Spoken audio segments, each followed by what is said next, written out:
Welcome to AUTOTECH'S Got Talent, where the best early-stage automotive technology companies battle it out for the win as they face off over 10 weeks. You help to nominate the companies, you will help to decide the winner. The winning company will receive an offer of a $100,000 investment from Automotive Ventures. I'm excited to welcome Jasen Rice from Lotpop as one of our 10 AUTOTECH'S Got Talent finalists. Often, smaller franchise and independent dealerships do not have the sales and marketing resources to keep up with their bigger competitors.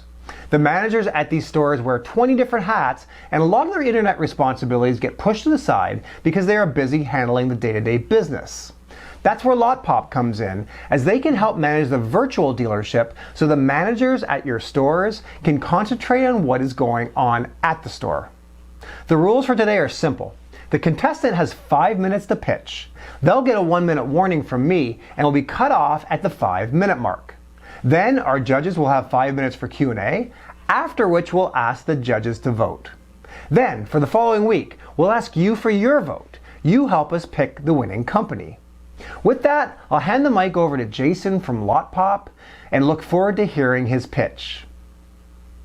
Thank you for your time, and I'm going to be talking fast because there's a lot to go over. But one of the things I want to start with is I want the fact that to understand that we compare ourselves as a lot management system, which is kind of new in the industry in our own little avenue, and we compare ourselves similar to like a DMS to a CRM. A lot of dealerships right now have an inventory management tool, things like the vAutos, the VinQs, the Max Digitals out there. But what we want to do is help the dealership focus on what they can focus on first, is manage their lot, like a physical lot walk. You know how to fill holes, you know how to make sure customers are getting taken on your physical lot. We're doing that then on the virtual lot. We're going to combine the CRM data with the lot management, inventory management data to recon data into the system and help the dealership have one place to log in and manage their whole digital lot to make sure everything's being taken care of.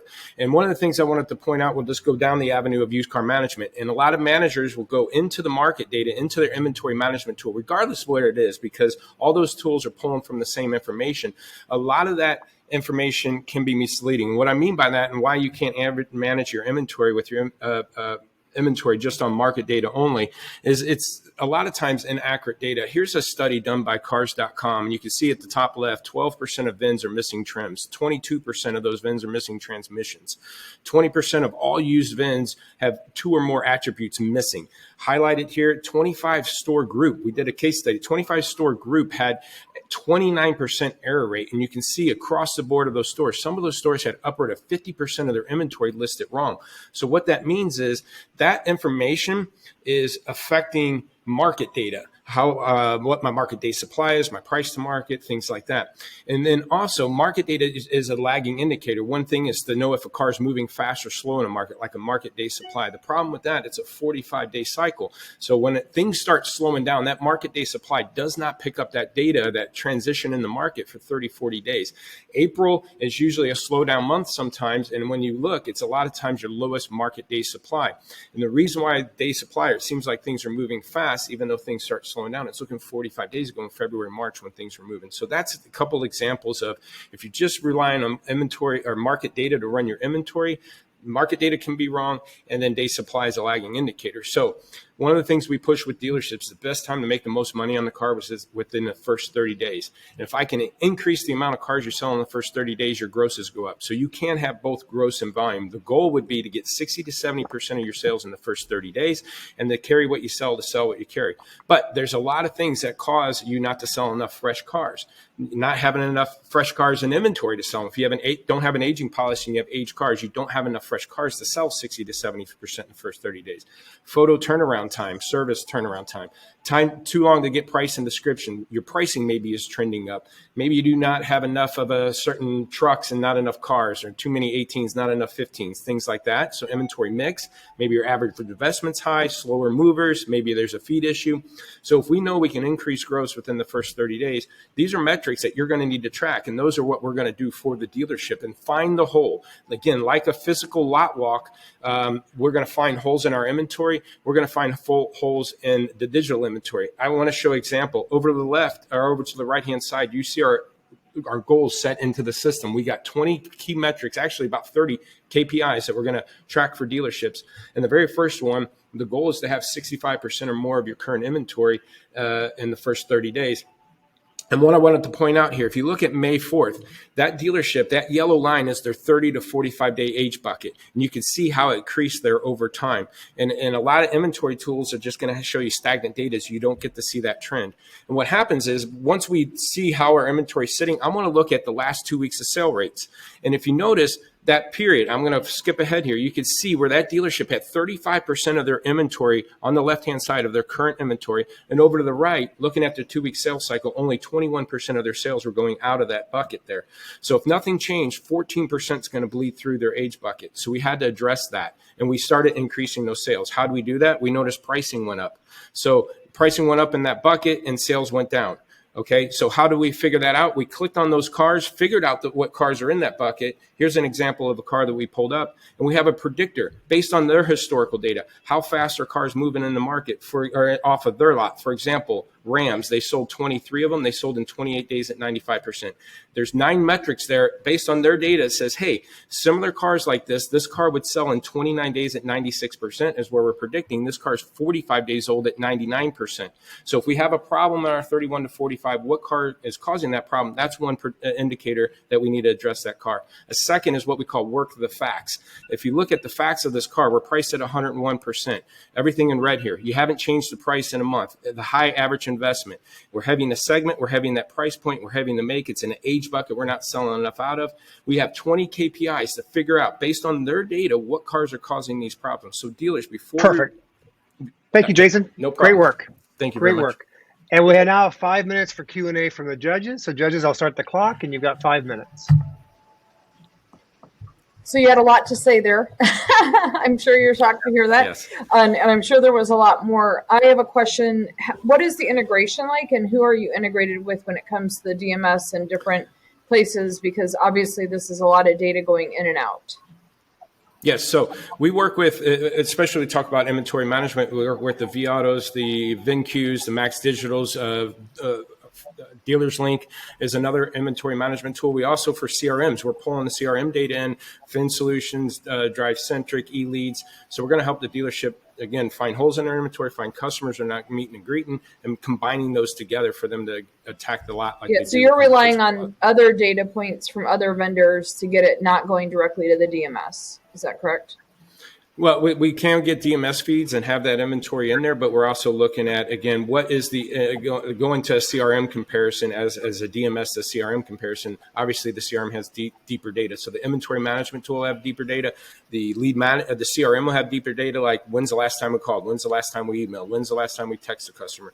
We'll carry that in there, but it allows that used car manager to, most used car managers are managing their inventory. They're not going in the CRM and looking at used car leads and which ones they haven't followed up with. So if we can combine those two, and maybe even in the recon tool, get the recon tool together in here with the CRM, with the inventory management, they got one, and their DMS feed, and they got one source, and go, okay, guys, here's the first 30 minutes of the day. Let's figure out what we need to fix, and then they got the rest of the day to manage their. On a percentage, how many people of the necessary things do you think you're integrated with? If you got a large dealer group, somebody that has 20 or 30 stores, do you feel like you've got enough integrations with all those companies to make it work?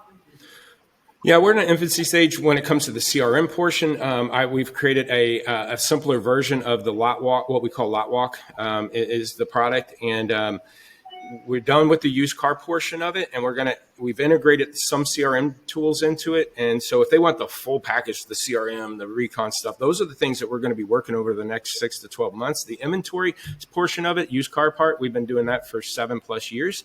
And so we've got that dialed down, and most dealers are going to have some of the big 5 inventory management tools, which we're already working with. So it should be a pretty streamlined launch. Jason, the used car manager is often the busiest person in the dealership. Mm-hmm.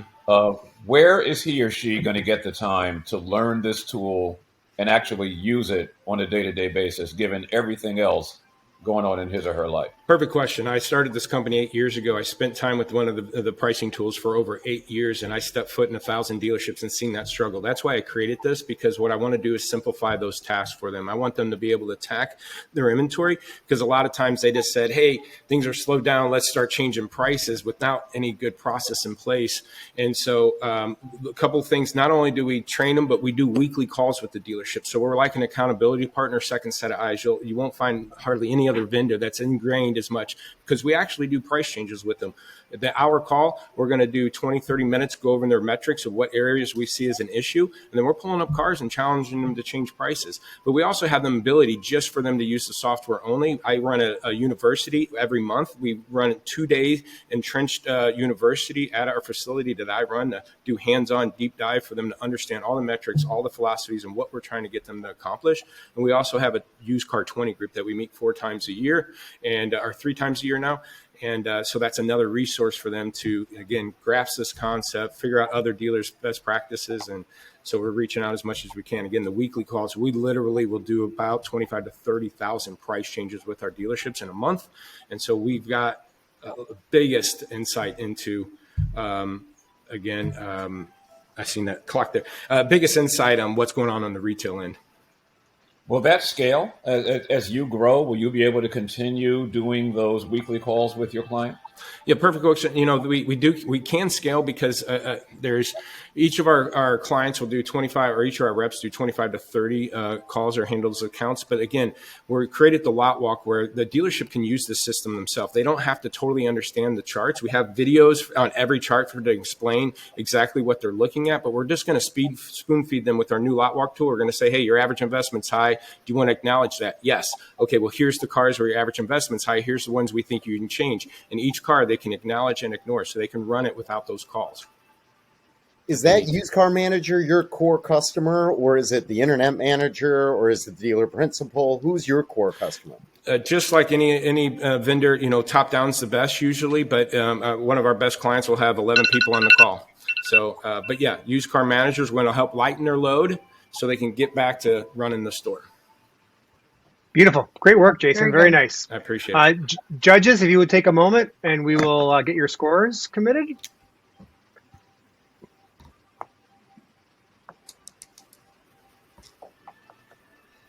And whenever you're ready, Hal, or whoever likes to go first, whenever you're ready. Great. Awesome. Thank you very much, judges.